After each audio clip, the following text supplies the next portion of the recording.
บายดีพี่น้องสบายดีตอนบ่ายเด้อสบายดีตอนบ่ายของมื้อนี้เนาะหลังจากที่พักกันกินก๋วยเตี๋ยวแล้วเลยฮะกันพักกันมาหาเห็ดเพาะกับของเบาเบาน้ำมาหามื้อวานนี่แหละกับบอยากเรือล้อเลยเป็นเอาเบิดเลยดิกระตาหนึ่งมื้อวานนี่แล้วเดี๋ยวหาจนตาละไอ้แล้วก็บ่เฮ็ดนี่ได้เห็ดเพาะน้อยหนึ่งเดี๋ยวนี่ก็ได้สำเนียเอามานอนล่างคักๆเพราะว่าบ่ได้มันหมูมาเอาไปกระตาหมูเอาเบิดเลยเนาะพี่น้องมันก็บาเลือแล้วเขาแหนมหาจนตาเขาจีชวดออกมาเลยเขาดังไม่เจ้าไม่ใช่ล่ะแหนมหากับบ่เห็นพี่น้องมากัน4-5 คนนี่แหละขี่รถออกมาได้มันนี่บริยางได้กี่คันยาง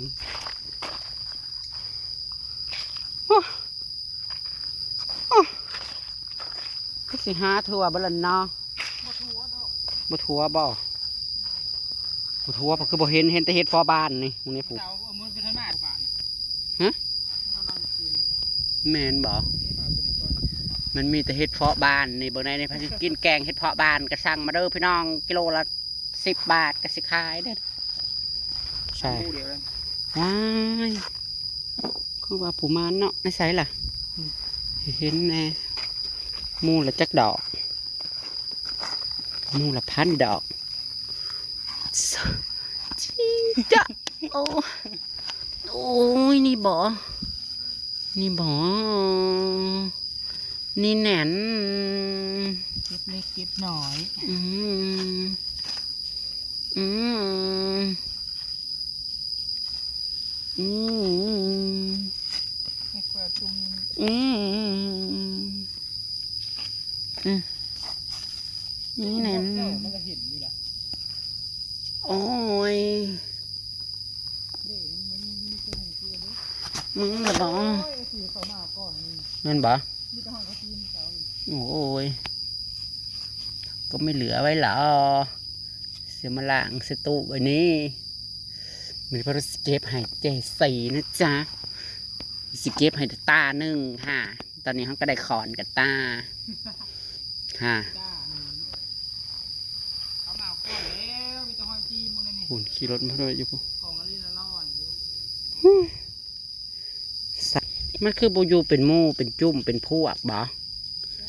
ดอกเดียวก็ยูไปยันผีหลอกบ่นางบ่ว่าแนวใดมีอยู่บ่ทั้งเทิงนั่นไปเก็บทั้งเทิงกูปะ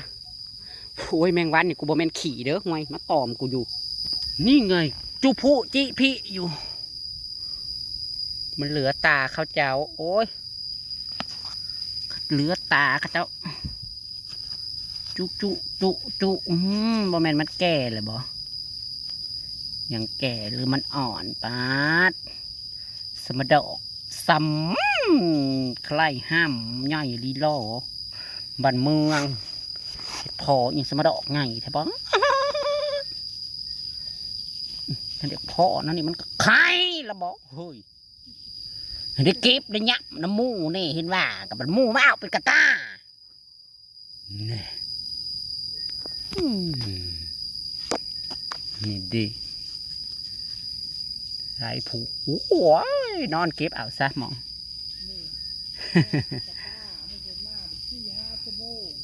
แม่นบ่โดนปะนั้นบ่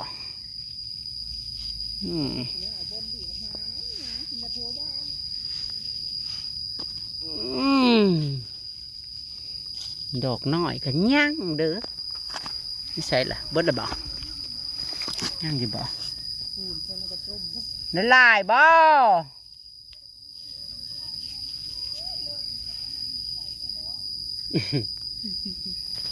ไปได้คันว่าหม่องได้ลายนั่งพาไปอ้าวน่ะมันเก็บมันม่วนมือแน่ดิ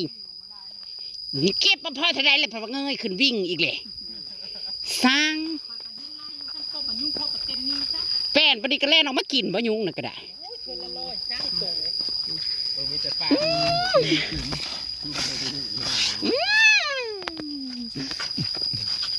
จังมามันบ่ได้เคยสิแตกใครมาเอานี่เขาเก็บเมื่อยละเนาะจังว่ามากินแต่จะข่อยนี้ยังทาต้มออกให้ตาให้ตาเลยไว้นี่เห็นเราเอาพี่ล่ะมันเอาเลย ให้บ่ห้องกูก็สิห้องกูมุ่งมวนเดาะมวนลิ้นล่า อยู่เป็นทำสนามบินดอนเมืองมันก็จะมากัดกูอยู่ สวรรณภูมิซะนะผู้ใช้ขันจ้องสนามบินสุวรรณภูมิปี๊บจนเต็มขันจ้องเอ้ยโอ้ยหาถูกหายากได้นี่ บางเนี้คนน่ะนะซูหาเฮ็ดอะไรเหยียบไปยันมุกเก็บ โอ้ยเก็บนะแม่ผู้ลิลอนอยู่มันนั่นมันจนน้ำเซาะมันเอ้ยผู้จนมันพูดหลอกล่อนอยู่มันผู้บริสุทธิ์ตายอยากบ้านเมืองเฮ็ดพูแล้วผู้ขึ้นมากี่ดินนี่หลอกล่อนอยู่ในเดซิคอนกับตาแล้วบ่ได้ผู้ตายบ่ได้ขวดเคลียร์ให้มันยากมันเมื่อยมันเสาะวนวายกวาดบาทเดียวได้พ่อเก่งนะนอเก็บเอาขี้หินอยู่เนี่ยนะมันปลออยู่นะโอ้ขี้เดียดแมงวันตัวนี้เด้คนช่วยหูอยู่หิม้อยลืมๆอยู่จับเจ้านี่ว่าแม่นขี่ไปเอามองมันลายพุ่นนะมองเดียวตาหนึ่งโลดตุ้ย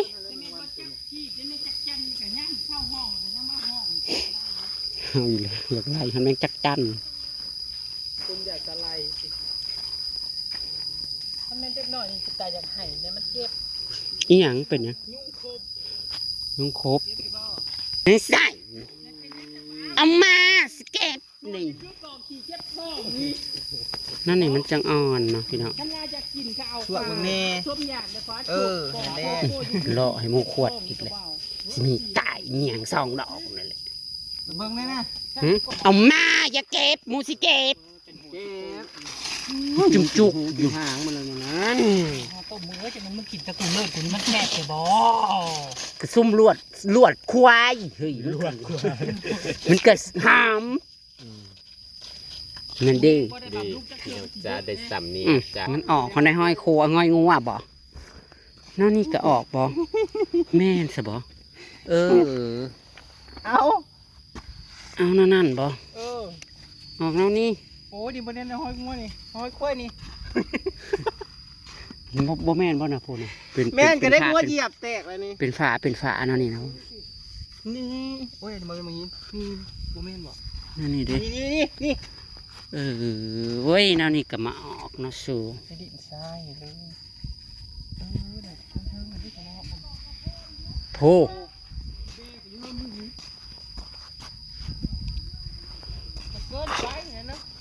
กองกุนโพนว้าวเลยแน่ลงที่เลยบ่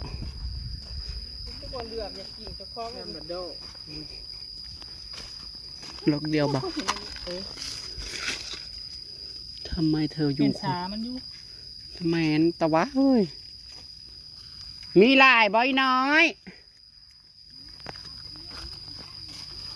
ทายโลดเฮ็ดไข่เนี่ยฉันไปจากทายฉันจะไปทายกี่เฮ็ดขี้แบ่พี่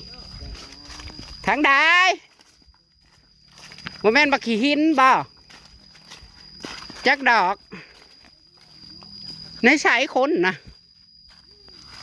ไปบ่ได้ใช่มันออกแถวโมนี่บ่เฮ็ดเผาหนานคือดอกบ่ใหญ่เป็นน้ำไฟใหม่เลยมันบ่ใหญ่บ่โอ้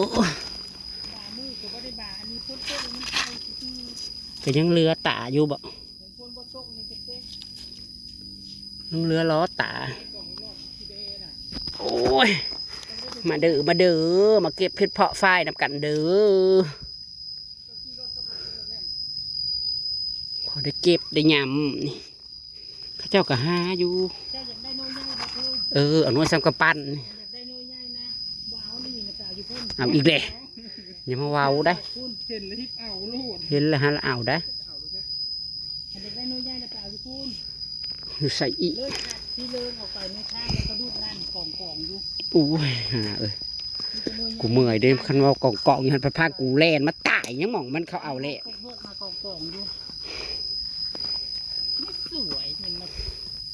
เบื่อยุง ฉันเบื่ออยู่ฉันเบื่ออยู่ เนาะภาคเรียนใหม่มันแบบนี้พอหาอยู่นั่นเราเคยจ้างเคยจะไม่ได้อยากเอาเด้อ เอาอีกแล้ว กองไว้ได้นี่บ่มีปลอกกระทิ้ง ยังมาว่าวเด้อใครบอกเอาเขาก็สิเอานี่ มาบริจาค พัดเอามาเฮ็ดหยังอันนี้กล่องนี้แล้วอ่อนบ่ พี่แล้วพี่ไปนั่ง พี่นี่เขาสิเอา วัดเข้าไปยังอยู่นั่นน่ะยังอยู่ยังพี่เฮ้ยนี่ข้างพี่ในลุมนี่แหละบางหันข่อยมาเอาเห็ดเพาะนางกองหลอกนอนนี่ มันดอกน้อย กองขี้แบน ถ้าจะเอาก็เอาบ่ นี่มูมาใส่น้ำแน่ดอกเดียวนี่ เฮ้ย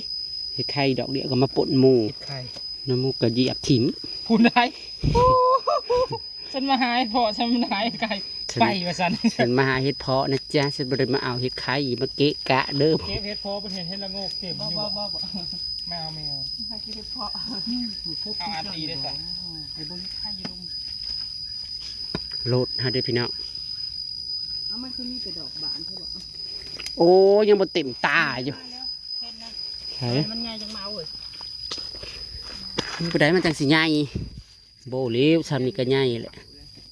มันจะได้ตัวใหญ่ในโลกไปเอาที่ท่าเขาพุ่นบอกว่าเล็กแต่ที่เขาบอกฮะโอ้ยเขาบ่ได้หูจักทุกข่อยเขาบ่ได้จักทีบ อ้าว หน่วย โอ้มันก็มาแบบบ่จัก ซุ่ม ที่ นั้นในเห็ดแต่เสือมันเสือมันกระแลงมันจุกลงไปในหน่วยเขาไอ้ชั่ว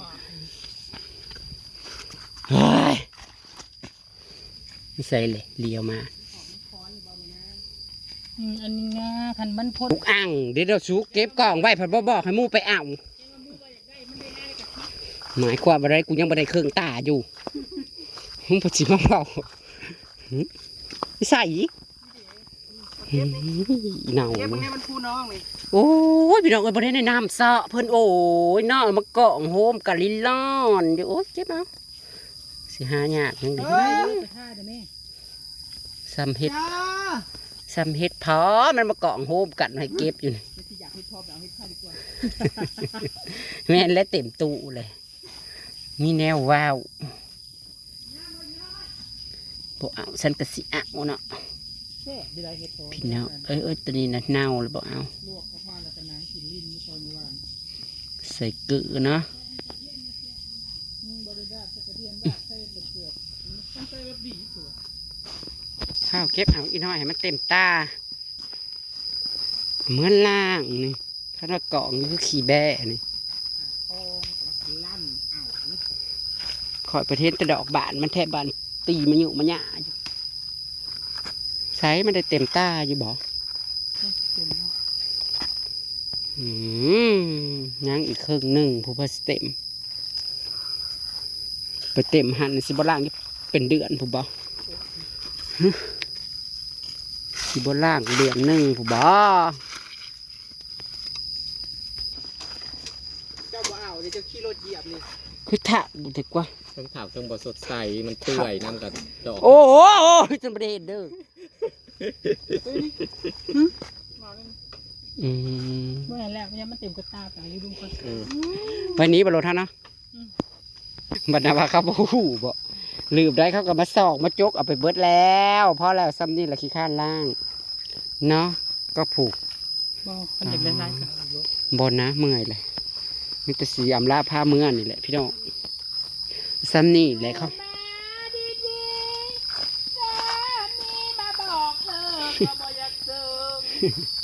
เสียงห้องน้ำม้อยนั่นเป็นตาใจขาดอะไรว่าสั่นไหมบ่สิปลาเซิงให้นางก่อนบ่ได้เลอะหรอไปพอสิเมื่อหาล่างสิมอนล่อนใส่ตะกร้าใส่เนาะไปได้เครื่องตาเลยขี้ข้านล่าง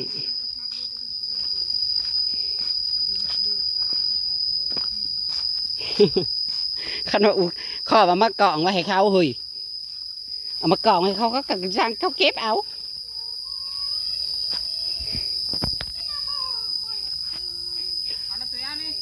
โอ้ยโอเคพี่น้องคลิปนี้ก็สิเก็บภาพบรรยากาศไว้ซ้ำนี่ก็แล้วกันเมื่อหาลังเฮ็ดลังหอนหรือว่าสิเนาะใดสิไปซองบางคนโลกาบ่สิไปซองบางเขาเจ้าโลกาบ่ เป็นลูกคุณชิปมาครับ โบหามัดก็ว่าเก่งละคู่มือนี่อย่ามา10 มัดเด้อกะประกาศน้อยๆนั่นเป็นนางมัดให้เพิ่นไปตามคลิปหน้าก็แล้วกันพี่น้องโอ้ยยุ่ง ส กับ บา กิ ย น ดีเด้อ สวัสดีจ้าโอ้ยยุ่ง